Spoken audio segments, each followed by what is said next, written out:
I honestly, I always said it, and I will say it again, and it's not a criticism whatsoever, because I was a number 9, and I would have loved to get a number 9 in.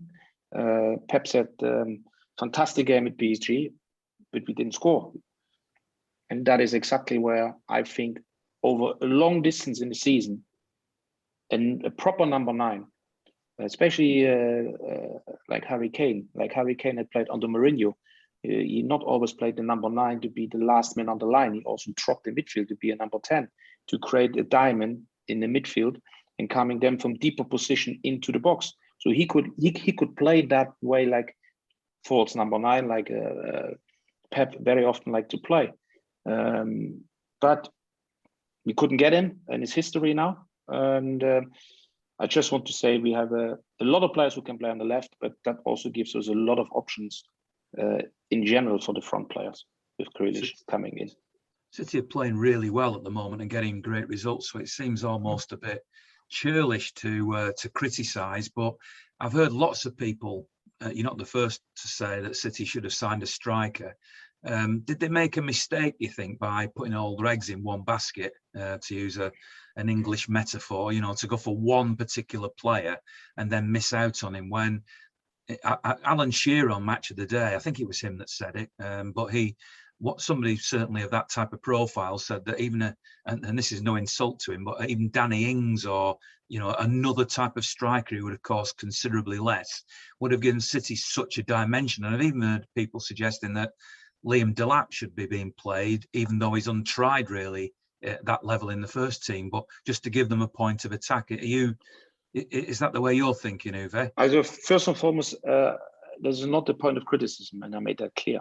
This is just a point of preference, and every person, people in supporters, managers, colleagues, whoever we call it, have always a preference of how you would like to play and what you would like to see.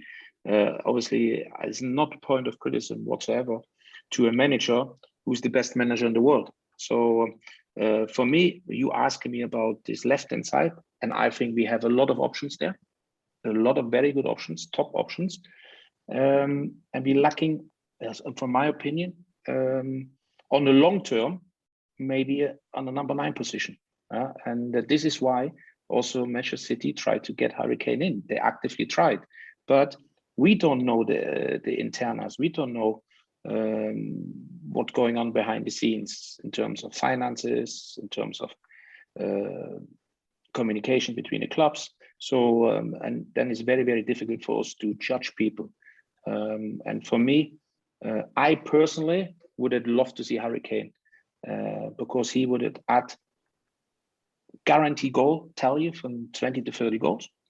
And he also has the best years ahead of him, still another 4 or 5 years ahead of him.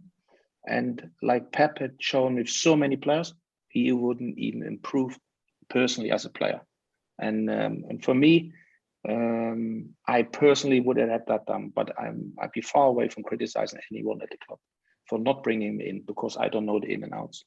Well, before I ask the other two their views on that subject, while we're on the subject of strikers, you were obviously a striker yourself. Who are the other strikers that you've either played against or even with who you rate particularly highly, and why? And the reason I ask it like that is because Pep's been lavishing a lot of praise on Raheem Sterling, even though some City fans have been a little frustrated with him. And the praise is always centred around the type of movement that Sterling has, that he described his movement as being sensational. So with that in your mind, who are the best strikers you've played with and, you've admired from afar, maybe? I think the selection of the central striker is in Pep's, I guess so, is in Pep's thoughts, is depending a little bit on the opposition. Are we facing opposition who stays in a low block, and you have lots of tight areas, not much room in behind, that require a different type of striker than when you stay in mid-block and you have a lot of space in behind. So he has players with different attributes. And I think that makes it so unpredictable. And that is also a strength of Manchester City now, nobody knows with what sort of striker wide players they're coming now with, you know, and this flexibility can also be a massive point regaining the title this year.